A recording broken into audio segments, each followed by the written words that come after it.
Hello guys.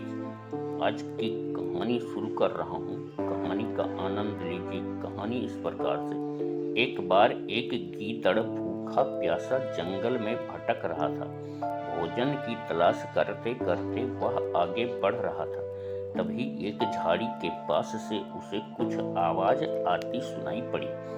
ऐसी विचित्र आवाज उसने कहीं आज तक नहीं सुनी थी। वह थोड़ा और आगे बढ़ा। अब आवाज बहुत जोर जोर से सुनाई देने लगी। उसे लगा जैसे कोई बड़ा जानवर झाड़ी में से बोल रहा है। उस आवाज से वह एकदम से डर गया और जल्दी से पीछे पलटकर वापस भागने लगा। कुछ दूर वापस आने पर उसने पाया कि आवाज आना बंद हो गई है। वह वहीं रुक गया और पीछे पलटकर देखते हुए कुछ सोचने लगा। वह सोच रहा था कि कहीं वह जानवर उसका पीछा तो नहीं कर रहा है। थोड़ी देर रुककर देखा तो कोई भी जानवर उसका पीछा नहीं कर रहा था। अब उसने सोचा, लगता है वह बेकार ही डरकर भाग रहा है। अगर ऐसे भागते हुए उसे किसी ने देख लिया तो उसकी बहुत बदनामी होगी। सभी उसे डरपोक कहेंगे। चलो फिर से पहले चलकर देखते हैं कि माजरा क्या है। आवाज आ कहां से रही थी? सच में कोई जानवर है या कोई भूत प्रेत? वास्तव में वह है तो क्या चीज है? वह अपने आप से तर्क करने लगा। यह अगर कोई जानवर होता तो जरूर उसका पीछा करता। वह फिर से लौट पड़ा और सावधानी से आगे बढ़ने लगा। कुछ पास आने पर उसे फिर से वही आवाज सुनाई देने लगी। अब वह रुक गया और अपने आप से कहने लगा, यह कुछ तो जरूर है जो अपने स्थान से आगे बढ़कर नहीं आ रहा है। हो सकता है वह कोई हिंसक जानवर ना हो। गीदड़ धीरे धीरे आगे बढ़ने लगा। बहुत ही सावधानी से वह झाड़ियों के नजदीक आ गया। अब उसे विश्वास हो गया था कि अवश्य ही वह जानवर उस पर हमला नहीं करेगा। सियार ने साहस के साथ आगे बढ़कर झाड़ियों में झांक कर देखा तो वह एकदम से चौंक कर उछल पड़ा। वह जिसे भयंकर जानवर समझ रहा था वह कोई बहुत विचित्र चीज है जिसे उसने आज तक नहीं देखा था। असल में वहां एक पेड़ के नीचे एक बड़ी सी ढोल पड़ी थी।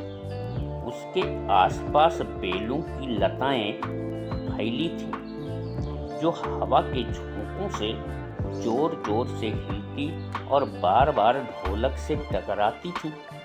इस कारण ढोल से ढम ढम की जोर जोर की आवाज होती थी। जंगल में ऐसी विचित्र आवाज किसी जानवर ने आज तक ना तो कभी सुना था ना देखा था। इसलिए आसपास के सभी जानवर वहां से भाग गए थे। गीदड़ ने बड़े ध्यान से उसे देखा, फिर उसे छुआ, फिर अपना पंजा धीरे से मारा। अब उसमें से ढम की आवाज आई, लेकिन इस बार उसको डर नहीं लगा। फिर बार बार उसे बजाया।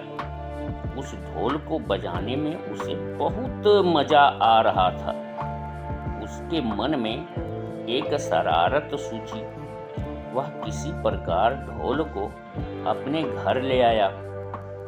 उसकी पत्नी और बच्चों ने देखा तो सोचा, पिताजी शायद कोई बड़े जानवर का शिकार करके लाए। लेकिन सियार ने सभी को समझाया, यह कोई शिकार नहीं है पर बहुत फायदे की चीज है।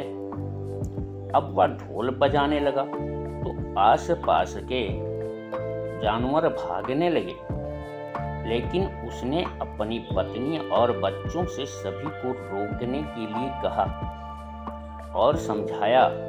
कहा, तुम सबको डरने की कोई जरूरत नहीं है, आओ और नाचो गाओ।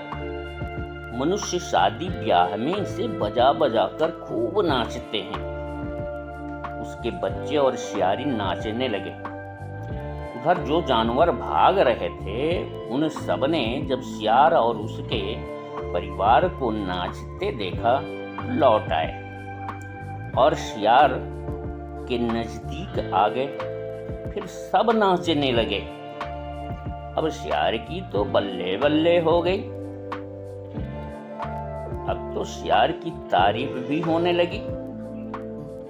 उसे सब लोग शियार भैया डीजे वाले कहने लगे। जब किसी जानवर के यहाँ कोई कार्यक्रम होता तो शियार को ढोल बजाने के लिए बुलाते। उसकी बीवी और बच्चे डांस करते। बदले में अच्छा खासा पैसा मिलता, भोजन और नाश्ता मुफ्त मिलता। इस तरह उसका पूरे जंगल में नाम प्रसिद्ध हो गया। जंगल में जब अगला चुनाव आया तो उसने भी जंगल समाज पार्टी के टिकट पर चुनाव लड़ा। शियार भैया डीजे वाले भारी बहुमत से जीत गए। जीतकर जंगल राज की संसद में सांसद और फिर मंत्री बना दिए गए। तो कहानी सुनने के लिए आप सबको बहुत बहुत धन्यवाद है। कृपया कहानी अच्छी लगी हो तो मेरा चैनल लाइक, शेयर और सब्सक्राइब कर लीजिए। Thank you.